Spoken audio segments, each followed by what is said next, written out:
How to fix Madden NFL 24 franchise glitch. All you have to do is just to turn off progressive fatigue, and once you do, just follow these instructions. Open Madden and select the franchise mode option.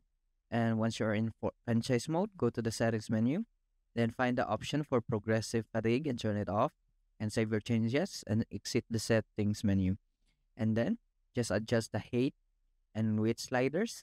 So just follow this and make sure to copy this and paste it into your browser. And the third method is just to wait for a patch. If the above solutions don't work, you may need to wait for a patch from the game's developers. So maybe it's because of it's just the game and it may need a patch to fix these problems.